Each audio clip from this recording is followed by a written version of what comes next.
Assalamualaikum warahmatullahi wabarakatuh. Perkenalkan, nama saya Mantasya M dari salah satu mahasiswi Institut Parahikmah Indonesia, jurusan Ekonomi Syariah, Fakultas Ekonomi dan Bisnis Islam. Nah, di sini saya menjalankan tugas dari mata kuliah Manajemen Risiko dengan akan menjelaskan tentang jurnal yang berjudul Manajemen Risiko dalam Proyek Konstruksi, yang dimana karya Mastura Lambobang. Baik, di sini langsung saja kita masuk di pembahasan, yaitu manajemen risiko merupakan pendekatan yang dilakukan terhadap risiko, yaitu dengan memahami, mengidentifikasi dan mengevaluasi risiko suatu proyek, kemudian mempertimbangkan apa yang akan dilakukan terhadap dampak yang ditimbulkan dan kemungkinan pengalihan risiko pada pihak lain atau mengurangi risiko yang terjadi.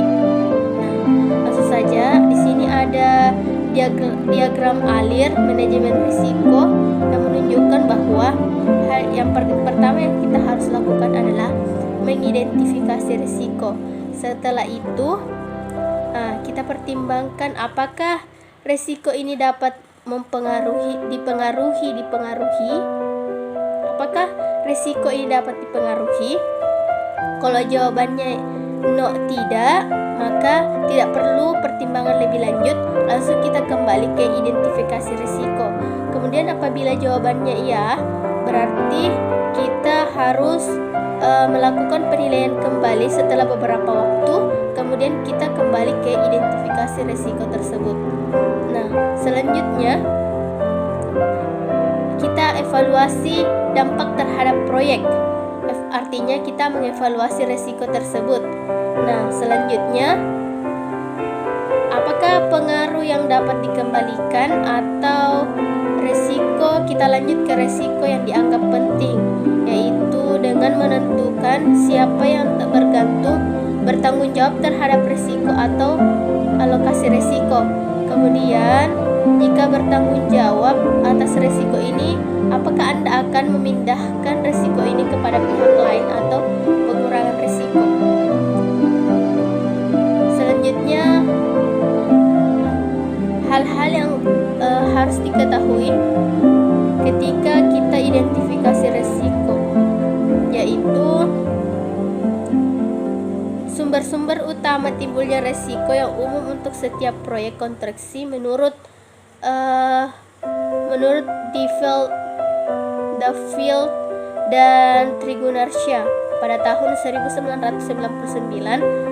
Yang pertama itu ada tentang fisik, yaitu kerugian atau kerusakan akibat kebakaran, gempa bumi, banjir, kecelakaan, dan tanah longsor.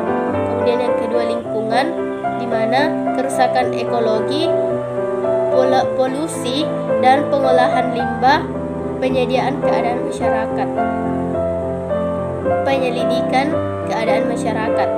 Kemudian perancangan, ada teknologi baru, aplikasi baru, ketahanan, uji dan keselamatan. Yang kedua rincian, ketelitian dan kesesuaian spesifikasi. Langsung saja kita melangkah ke poin selanjutnya, yaitu evaluasi risiko. Nah, dalam evaluasi risiko ini pada suatu proyek tergantung pada Duffield dan Trigunarsya pada tahun 1999. Yang pertama itu probabilitas terjadinya risiko tersebut atau frekuensi kejadian. Yang kedua itu dampak dari risiko tersebut bila terjadi. Kemudian kita melangkah ke poin selanjutnya, yaitu tentang alokasi risiko. Nah, di sini dalam alokasi risiko seringkali merupakan permasalahan yang sulit. Pertanggungjawaban atas suatu risiko membawa kemungkinan untuk mendapatkan keuntungan atau kerugian. Kemudian melangkah ke poin selanjutnya, yaitu respon risiko, di mana respon risiko adalah tindakan penanganan yang dilakukan terhadap risiko yang mungkin terjadi. Kemudian itu saja dalam poin-poin yang terdapat dalam jurnal ini, dan adapun kesimpulannya itu ada beberapa. Yang pertama itu, dalam setiap proyek konstruksi sangat penting dilakukan manajemen risiko untuk menghindari kerugian atas biaya, mutu, dan jadwal proyek. Kemudian yang kedua, manajemen risiko merupakan pendekatan yang dilakukan terhadap risiko, yaitu dengan memahami, mengidentifikasi, dan mengevaluasi risiko satu proyek. Mungkin itu saja.